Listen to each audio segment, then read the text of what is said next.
students, welcome to those classes.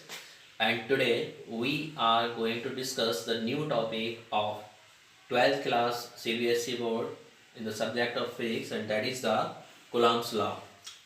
Okay, I have discussed in my previous video regarding some basic properties of the electric charges. One property is that like charges repel each other and unlike charges attract each other. This property we have studied. But when they attract or repel, definitely they will apply a force. How we can calculate this electric force? That has been formula has been provided by Coulomb. That is also known as Coulomb's law. Let us see how Coulomb's law works. How we can write the mathematical form of Coulomb's law. Okay, let's see. Suppose I have 2 point charges Q1 and Q2.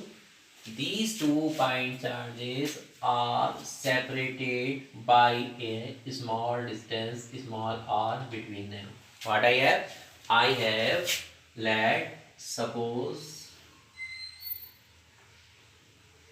2 point charges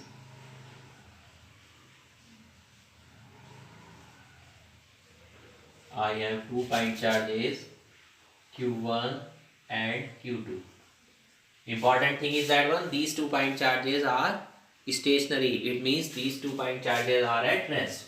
Suppose 2 point charges Q1, Q2 are at rest and placed in vacuum. Vacuum means there should be no medium between these 2 point charges at a distance small r. We have 2 point charges. These are at rest. They are placed in vacuum, and the distance between these 2 point charges is r. Then, according to Coulomb, what the Coulomb said, that electric force, yani force. Suppose the force is denoted by F. Acting between these 2 point charges is directly proportional to the product of these two charges. Second part, what the Coulomb has said, the force of interaction means force may be of attraction or repulsion, that is inversely proportional to the square of distance between them. So I can write down here, it means electric force according to the Coulomb is directly proportional to the product of these two charges. And the second part states that this Coulombian electric force, which force? Coulombian electric force. This force may be of attraction or repulsion. So this electric force, this is known as the Coulombian force of attraction, is inversely proportional to the square of the distance between them. So what the Coulomb stated? Coulomb stated that force of interaction, or means the Coulombian electric force, this force may be of attraction. Force will be attraction if the electric charges are of opposite nature, and the electric force will be of repulsion when the electric charges are of same nature or same type.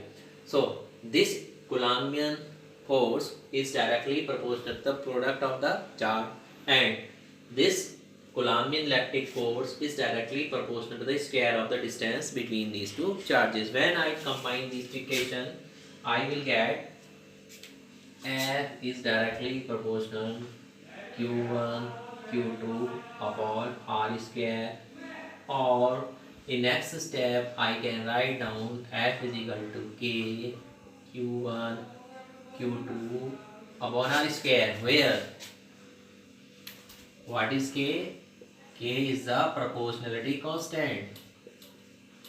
Proportionality constant. Actually, you know that whenever we are going to omit the sign of proportionality, we have to introduce one constant. This constant is known as proportionality constant. But this proportionality constant k, that is equal to 1 upon, in SI system of unit, the value of k is 1 upon 4 pi epsilon naught 9 into 10 to the power 9 Newton meter square coulomb to the power minus 2. This is in SI unit. In SI unit, the value of proportionality constant k is equal to 1 upon 4 pi epsilon naught. Numerical value 9 into 10 to the power 9 Newton meter square coulomb to the power minus 2. That is in SI unit. SI system of unit. You can write on this one, where epsilon naught, that is the permittivity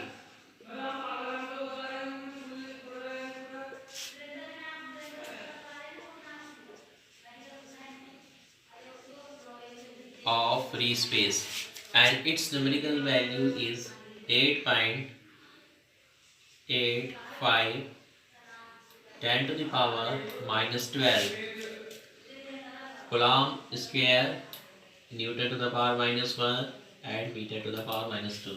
So in mathematical form, I can write down the force of interaction between two point charges which are at rest in vacuum is given by the relation F is equal to 1 upon 4 pi epsilon naught q1 q2 upon r square. So this is the formula of Coulomb's law, which is in terms of the magnitude of the charge and the distance between them. I think you have understood it well. Now let us see how we can write down this Coulomb's law in vector form. That I will discuss in my next video.